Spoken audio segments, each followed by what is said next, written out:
Marwari media आप देख रहे हैं। आज है 17 जुलाई 2024 बुधवार का दिन और हिंदू तिथि आषाढ़ माह की एकादशी है। नजर डालेंगे आज की बड़ी खबरों पर। शुरुआत करेंगे देश की बड़ी और दुखद खबर के साथ। बड़ी खबर जम्मू कश्मीर में डोडा जिले के डेसा में आतंकवादियों की फायरिंग में सेना के कैप्टन समेत 4 जवान शहीद हो गए। एक पुलिसकर्मी की भी मौत हो गई, यानी कुल 5 लोगों की जान चली गई है। इनमें झुंझुनू जिले के 2 जवान शामिल है। दोनों जवान राष्ट्रीय राइफल्स में तैनात थे। दोनों जवानों की पार्थिव देह आज राजस्थान पहुंचेगी। झुंझुनू के शहीद होने वाले सिपाही अजय सिंह नरूका 3 दिन बाद घर आने वाले थे, लेकिन अब उनकी आज पार्थिव देह घर पहुंचेगी। वहीं झुंझुनू के विजेंद्र सिंह भी 5 दिन पहले घर आने वाले थे, लेकिन उनकी छुट्टी कैंसिल हो गई। जम्मू कश्मीर के डोडा जिले में आतंकवादियों ने घात लगाकर और छुपके सेना के जवानों पर हमला किया, जिसमें 4 जवान शहीद हो गए। सेना अब जवाबी कार्रवाई कर रही है। बहरहाल आगे बढ़ते हैं। देश की एक और बड़ी खबर। गुजरात में चांदीपुरा वायरस के चलते 5 दिनों में 6 बच्चों की मौत हो गई है। गुजरात के स्वास्थ्य मंत्री ऋषिकेश पटेल ने बताया कि अभी तक राज्य में 12 बच्चे इस वायरस से इन्फेक्टेड है। आपको बता दो, इस वायरस का इन्फेक्शन 9 साल से 14 साल के बच्चों को ही होता है। मीडिया रिपोर्ट्स के मुताबिक डॉक्टरों ने बताया कि चांदीपुरा वायरस से बच्चों में फीवर और फ्लू जैसे लक्षण दिखते हैं। इसके बाद इंसेफेलाइटिस यानी दिमाग में सूजन तक हो सकती है, जो बच्चों की मौत का कारण बन सकती है। यह वायरस मच्छर और मक्खियों से इंसानों में फैलता है और चिंताजनक बात यह है, चांदीपुरा वायरस की एंट्री राजस्थान में भी हो गई है। 2 बच्चे इस बीमारी से संक्रमित पाए गए हैं। हालांकि डरने की आवश्यकता नहीं है। अपने घरों के आसपास सफाई का विशेष ख्याल रखें। मक्खी मच्छर उत्पन्न न होने दे। बच्चों का भी विशेष ख्याल रखें, क्योंकि इस वायरस का इन्फेक्शन 9 साल से 14 साल के बच्चों को ही होता है। फिर आगे बढ़ जाते हैं। देश की एक और बड़ी खबर। हरियाणा पंजाब के बीच शंभू बॉर्डर पर डटे किसानों ने दिल्ली कूच का ऐलान कर दिया है। चंडीगढ़ में मीटिंग के बाद किसान नेता जगजीत डल्लेवाल ने कहा कि शंभू बॉर्डर खुलते ही किसान दिल्ली कूच करेंगे। उन्होंने कहा कि हमें केवल सामान इकट्ठा करने में समय लगेगा, इसके बाद हम दिल्ली की तरफ रवाना होंगे।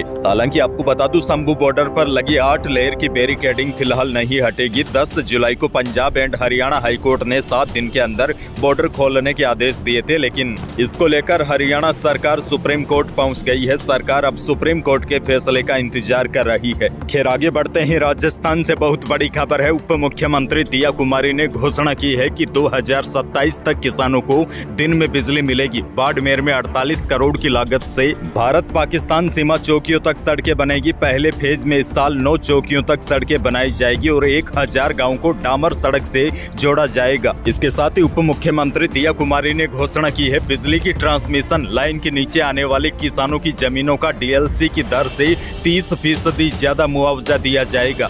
बिजली के ट्रांसमिशन टावर के लिए किसानों की जमीन का डीएलसी दर से 2 गुना मुआवजा मिलेगा। ट्रांसमिशन टावर के चारों तरफ 1 मीटर एक्स्ट्रा जमीन की गणना कर मुआवजा देने का ऐलान वित्त मंत्री ने किया है। इसके साथ ही दिया कुमारी ने कहा है, राज्य सरकार हर साल 500 पॉलिटेक्निक छात्राओं को स्कूटी देगी। राज्य सरकार स्पेशल ट्रेनें चलाएगी। इस ट्रेन के जरिए राजस्थान के लोग अयोध्या में रामलला का दर्शन करने जा सकेंगे। वहीं प्रधानमंत्री मातृ वंदन योजना के तहत महिलाओं और बच्चों के स्वास्थ्य के लिए 10,000 रुपए दिए जाएंगे। अब तक इस योजना में केंद्र सरकार 5,000 रुपए दे रही थी।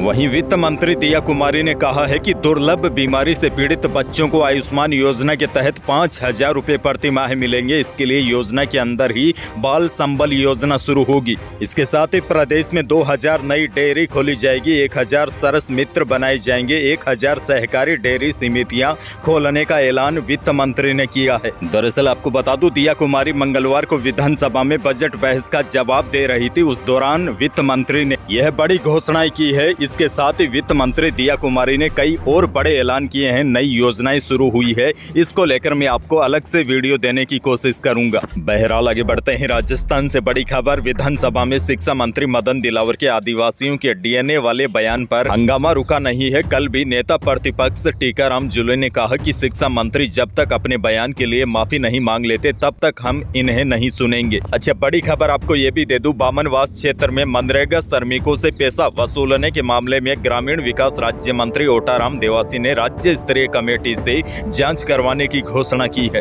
आपको बता दूं, विधानसभा में कांग्रेस विधायक इंदिरा मीणा ने यह मुद्दा उठाया था कि बामनवास क्षेत्र में मनरेगा में टास्क तय करने से पहले हर मजदूरों से 100 रुपए वसूले जाते हैं, जिसके बाद इस मामले में ग्रामीण विकास राज्य मंत्री ओटाराम देवासी ने राज्य स्तरीय कमेटी से जांच करवाने की घोषणा की है। अच्छा, बड़ी खबर आपको यह भी दे दूं, विधानसभा में बजट पर बहस के दौरान कांग्रेस विधायक अशोक चांदना ने बेरोजगारी भत्ते के मुद्दे को उठाया। चांदना ने कहा, हमारी सरकार ने 2 लाख बेरोजगार युवाओं को बेरोजगारी भत्ता दिया, लेकिन इस बजट में इस पर कोई चर्चा नहीं की गई। यह युवाओं के साथ घोर अन्याय है। उन्होंने कहा, बेरोजगारों के भत्ते का 250 करोड़ रुपए 6 महीने तक जारी नहीं किया गया। आगे बढ़ते ही बड़ी खबर, राजस्थान में सफाई कर्मचारियों के 24,797 पदों पर सफाई कर्मचारियों की भर्ती की जा रही है, लेकिन इस भर्ती को भी 2018 में की गई भर्ती की तरह लॉटरी के आधार पर किए जाने का विरोध किया जा रहा है। मंगलवार को संयुक्त वाल्मीकि एवं सफाई श्रमिक संघ ने विरोध दर्ज करवाते हुए स्वायत्त शासन भवन का घेराव किया। सफाई कर्मचारी भर्ती प्रैक्टिकल के आधार पर करने और भर्ती में परंपरागत सफाई कार्यों से जुड़े वाल्मीकि समाज को ही प्राथमिकता देने की मांग की है। इस दौरान वाल्मीकि समाज के कर्मचारियों ने मांग नहीं माने जाने की स्थिति में 3 दिन बाद झाड़ू छोड़ हड़ताल करने की भी चेतावनी सरकार को दी है। लॉटरी के आधार पर सफाई कर्मचारियों की भर्ती का विरोध शुरू हो गया है। आगे बढ़ जाते हैं जयपुर से बड़ी खबर। यह खबर आपके लिए बेहद काम की है। एक व्यक्ति की छोटी सी गलती से उनके अकाउंट से 3 लाख रुपए साफ हो गए। ठग ने एक क्लिक करवाकर 3 लाख रुपए अकाउंट से निकलवाकर ठगने का मामला सामने आया है। दरअसल मालवीय नगर के सेक्टर 1 निवासी अमित मल्होत्रा के साथ साइबर फ्रॉड हुआ है। दोपहर करीब 3 बजे उनके मोबाइल पर एक लड़की का कॉल आया। कॉल करने वाली लड़की ने खुद को बैंक कर्मी बताकर शिकार को जाल में फंसाया। बैंक कर्मी बनकर बात कर रही स्नेहा ने क्रेडिट कार्ड बंद करने के लिए मोबाइल पर एक लिंक भेजा और कहा कि लिंक पर क्लिक करते ही आपकी समस्या का समाधान हो जाएगा, आपका कार्ड डीएक्टिवेट हो जाएगा और आने वाले दिनों में बैंक से कोई भी चार्ज नहीं कटेगा। लेकिन जैसे ही व्यक्ति ने मोबाइल पर आए लिंक पर क्लिक किया तो उसके बाद उसके खाते से पैसे निकलने शुरू हो गए। इसीलिए मैं आपको बार बार अलर्ट करता रहता हूं, किसी अनजान व्यक्ति या अनजान नंबरों पर भरोसा न करें। साथ ही में आजकल ठगने के लिए नए नए तरीके भी अपनाने लग गए हैं, जैसे आपको रिश्तेदार बन के कॉल करेगा या फिर पुलिस वाले बनकर कॉल करेंगे और आपको कहा जाएगा कि आपके किसी रिश्तेदार की दुर्घटना हो गई है और पैसों की आवश्यकता है। और कई लोग एक बार के लिए इनके चक्कर में आ ही जाते हैं और पैसे ट्रांसफर भी कर देते हैं। ऐसे में आपको बेहद ही सावधान रहने की आवश्यकता है। अगर कोई भी बड़ा बहाना बनाकर आपसे पैसे मांग रहा है तो आपको हाथों हाथ पैसे किसी के खाते में ट्रांसफर नहीं करने हैं। उससे पहले 5 या 10 मिनट सोच विचार करके सामने वाले से पूरी पूछताछ करें।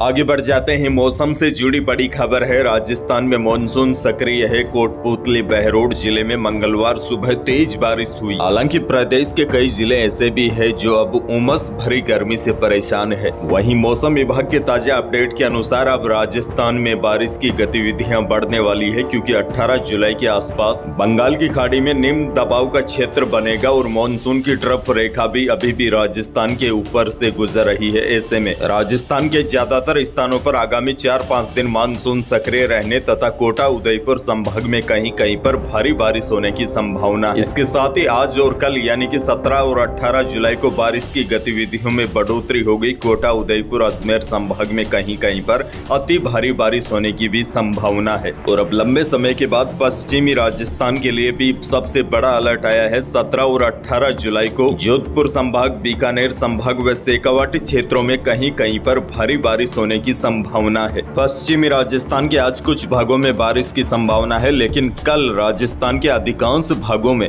यानी कि प्रदेश के लगभग सभी जिलों में कल बारिश की पूरी संभावना मौसम विभाग ने जताई है। यही थी आज की बड़ी खबरें। वीडियो को लाइक करना बिल्कुल न भूलिए और चैनल पर नए हैं तो सब्सक्राइब जरूर कीजिए ताकि आप अपडेट रहे बड़ी और काम की खबरों से। धन्यवाद।